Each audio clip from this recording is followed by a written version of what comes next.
Well, good morning. I'm going to open this morning with a story. I love a good story. My name is Meredith Zahorsky, and if you know anything about me, you probably know that I love pickleball. And I would assume that you know what pickleball is, but if you don't, it's a mixture between tennis and ping pong. It's so fun and so addicting, and I love it. In fact, most of the time, before I come to Rooted on Fridays, I have already played pickleball for about an hour and a half. And then sometimes, as in this day that I'm going to tell you the story about, I actually went and played pickleball after Rooted as well. On this particular day, me and my friend Bailey went to play pickleball after Rooted, and it was about 12 o'clock. And there weren't a lot of people there, but we were playing singles, but there were a few people there, and they were young college students, and, we're like, I wonder if they would let us play, because we're old and not young. And so we finally asked them, hey, can you let us play? We play one game with them, goes fine, and then Bailey had to leave, and they only had 3 players, and in pickleball, you have to have 4 players. So I say, I'll stay. And they choose to let me stay because I actually was breathing, and that's really all that they needed at that point. They just wanted to keep playing because everyone loves pickleball that much. So we start to play, and I can tell expectations for me were not that high. And if also you know anything about me, I'm a very competitive person. And so I want to be competitive for me, but I also feel like I am representing all aging moms at this point, and I want the young college kids to know that we can still move and play too. And so we start playing, and everything is going fine, and they're sort of acknowledging me, and then I make a couple of just normal, average, decent shots over the net, and I think they were generally surprised that my knee still worked. So then they're like, hey, good job, ma'am. And I immediately was like, oh, ma'am feels so not competitive. But I was like, thanks. So we keep playing, and my knees keep moving. And then I make what I would say to myself and everyone out there, a pretty ridiculously good shot, like really good. So good that my teammate goes, oh, and he throws his paddle down, and he's like, did you see that? I can't believe that. And then he goes, and I heard it, let's go, Mare. And I'm like, oh, I'm Mare again. I am competitive. And that was it. From then on out, everyone there for that day, all of them were like, good shot, way to go, you'll catch it next time. Their posture towards me changed because how they viewed me changed. Anyway, so we keep going, we finish the game, and I say, hey, I need to go, so fun. And they're like, yeah, we got to go too. And we're all walking out together, which is like, so I'm like, I am really cool now. Like, that's what cool people do. After you finish the game, you walk out together, I'm a part of them. So we're walking out, and I realize that there are only 3 cars in the parking lot because no one else is there. And I am the only one that has to walk to a minivan.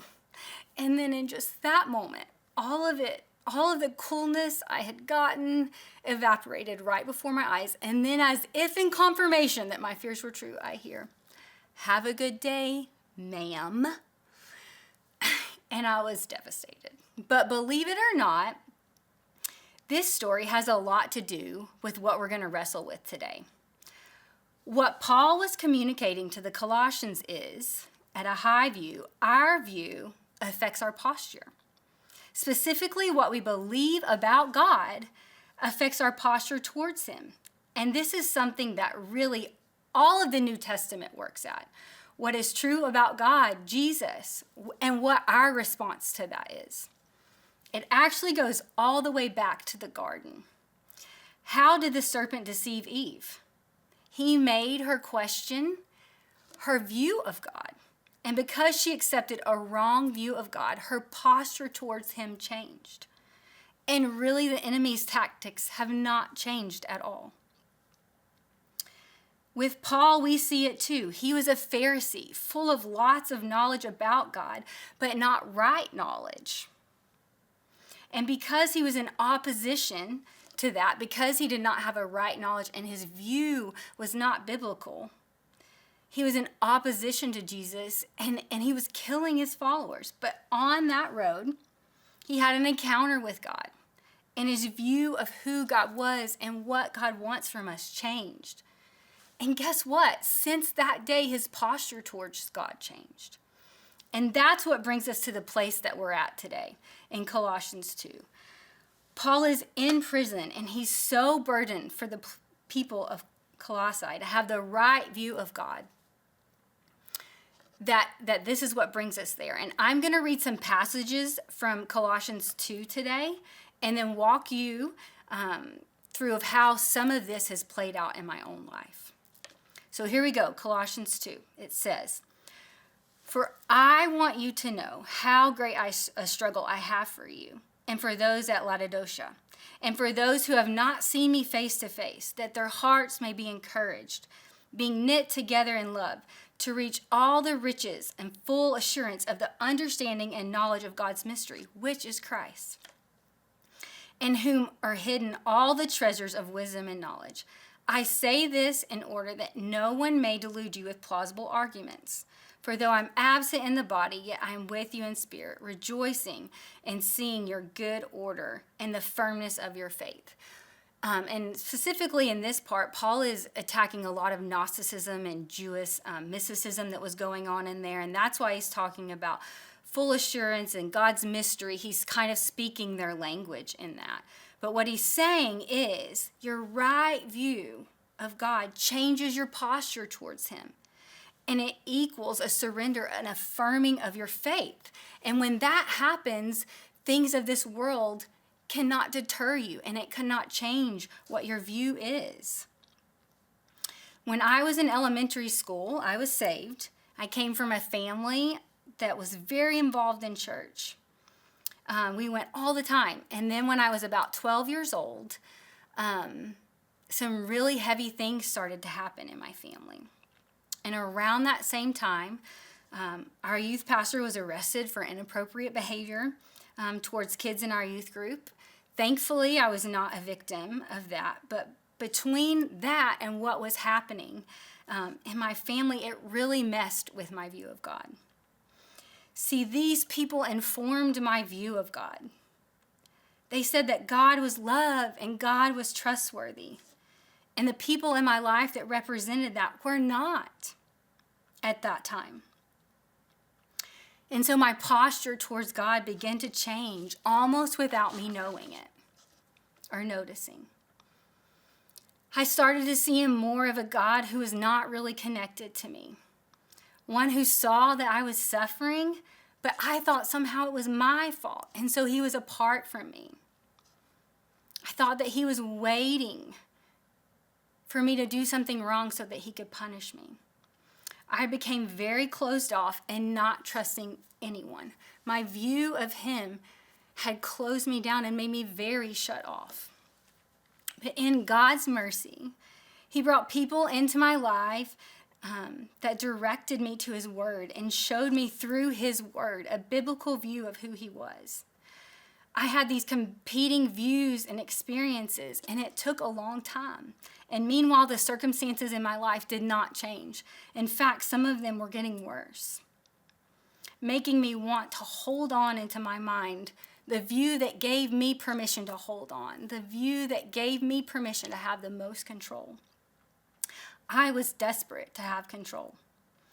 I was at church camp, and I was about 14, and I remember holding on to the back of the pew because I felt God asking me to say to him, yes, to have control of my heart and to trust him for who I knew he really was.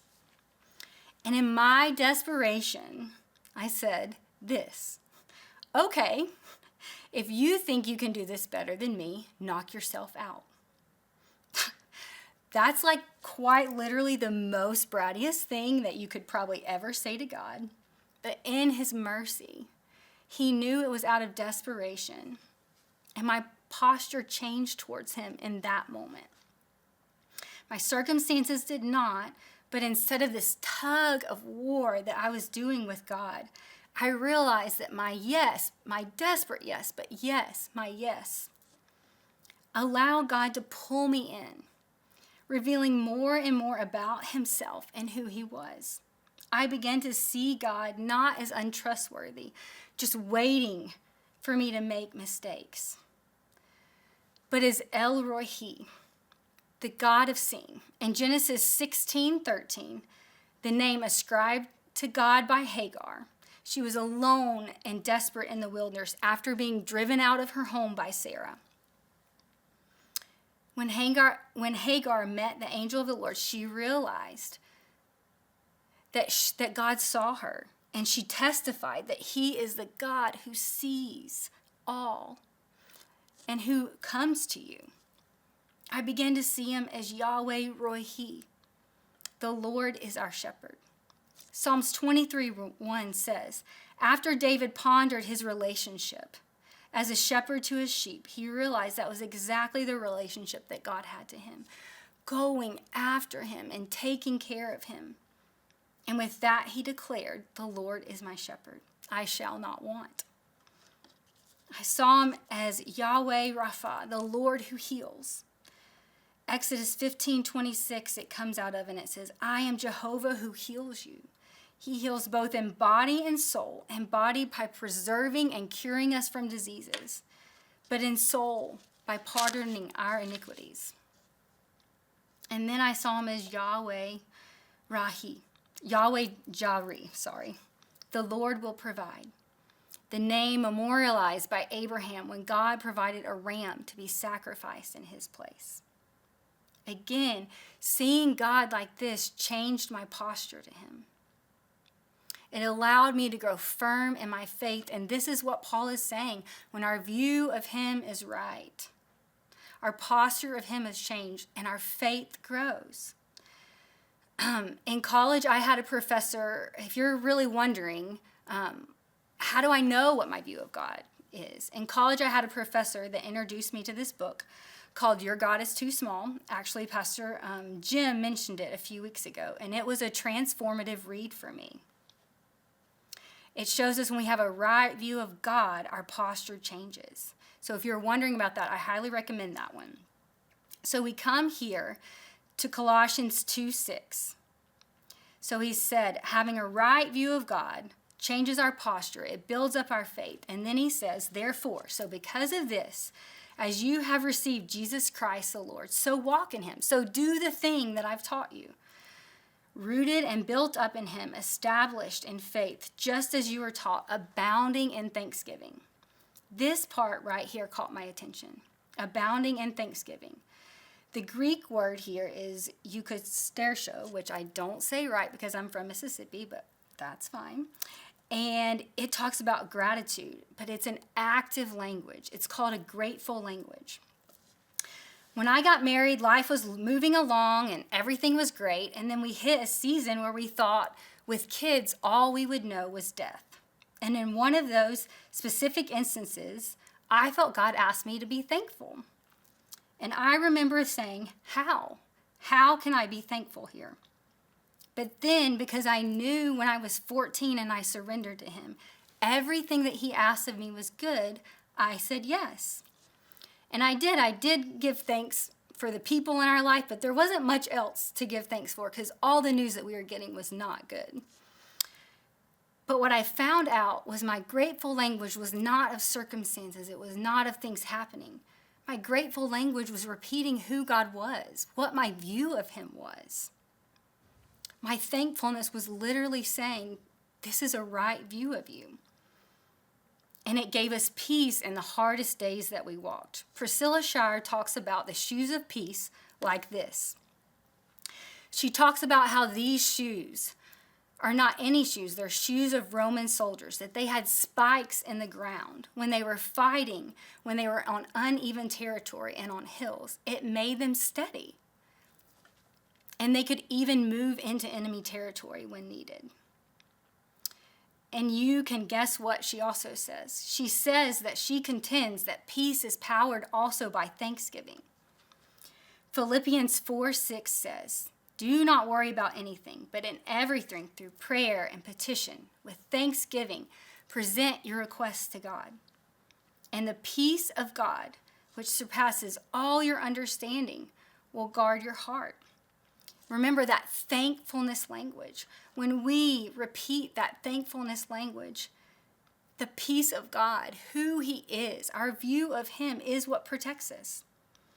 And all of a sudden, that ask that he made of me that felt so hard, felt like a place instead of a tug of war of something that he was requiring me to do, was from a place of pure surrender, that he wanted me to give over to him so he could pull me in.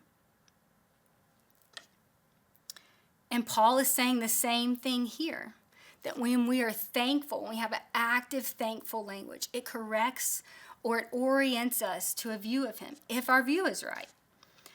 So Paul has told them, be rooted in your faith, do the things, be abounding in thanksgiving. He's building this case for them, that this is the thing that you should do. When we view him rightly, it changes our posture to him, to surrender. And then Paul is building another case.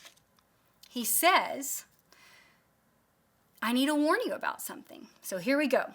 In 2:8 it says, see to it that no one takes you captive by a philosophy and an empty deceit, according to human tradition, according to the elemental spirits of the world, and not according to Christ. For in him the whole fullness of the deity of body dwells, and you have been filled in him, who is the head and all rule and authority. In him you also were circumcised with a circumcision made without hands, but by putting off the body of flesh by the circumcision of Christ, having been buried with him in baptism, in which you were also raised with him through faith, in the powerful working of God, whom you raised from the dead. Paul again is talking in these ways of philosophy and empty deceit and human tradition, because again, he's dealing with the agnosticism and the Jewish mysticism that's happening. And one of the things that they really valued was knowledge, and they had these levels of the more knowledge you have, the more elite you have. And he's attacking that right here.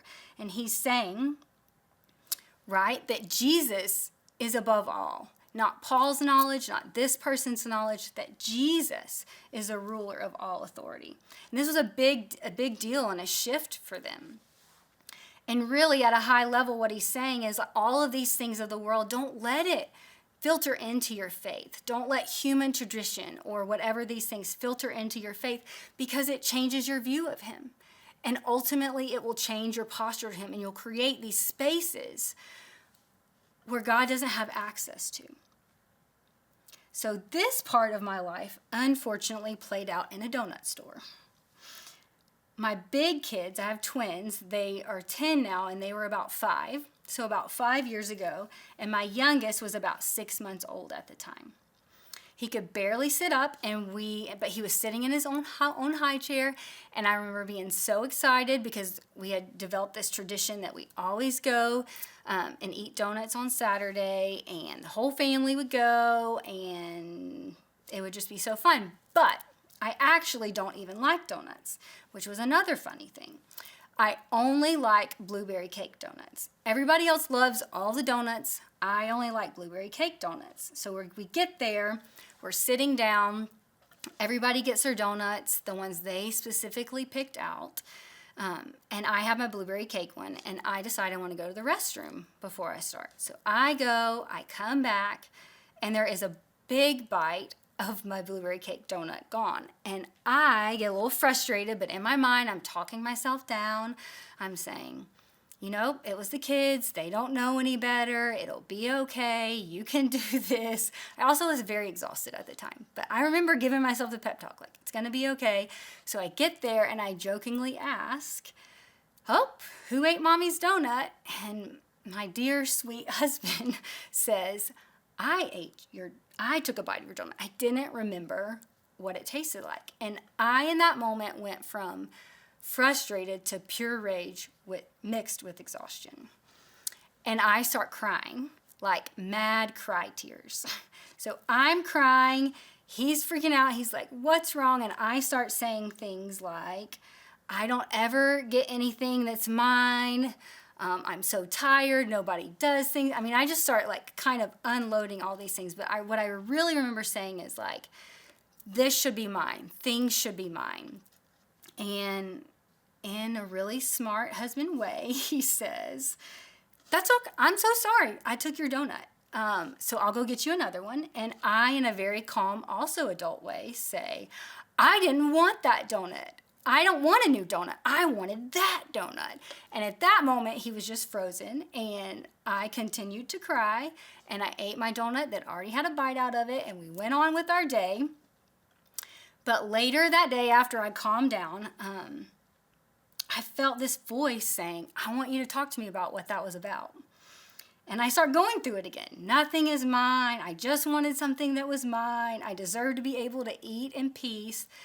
And then I felt that voice say, I'm not talking about the donut. I'm talking about that place that you have decided is yours, and I can't have access to it. See, I slowly had begun to carve out this place where I thought I deserved more things, and I was unwilling to turn it over. And you may think that that is small, but it actually isn't. If you think about the place that Eve found herself into right after she had been deceived, or right before she was deceived, Satan had changed her view of God. He had made her question that he was good and that he was holy. And then she decided that she deserved to have something that God had said, no, that should be mine. And we all know how that turned out.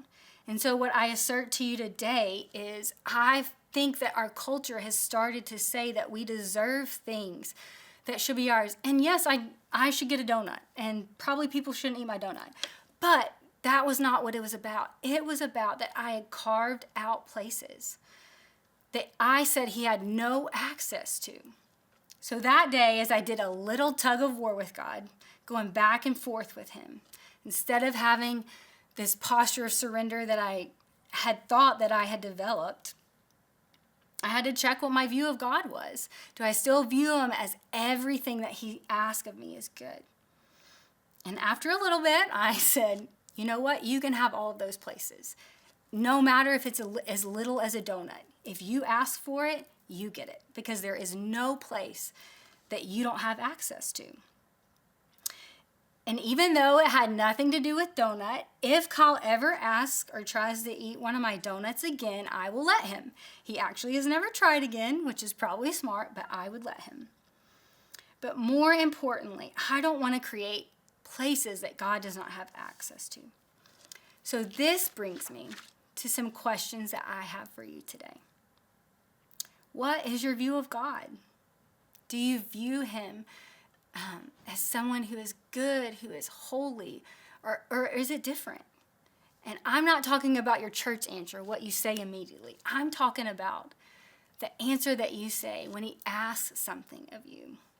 When something's not going your way, when something's devastating. What is your view of him? Is it biblical? Another question that we should ask is, do you feel like you're constantly playing tug of war with God? Is your posture one of control and holding on? Or is your posture one of surrender?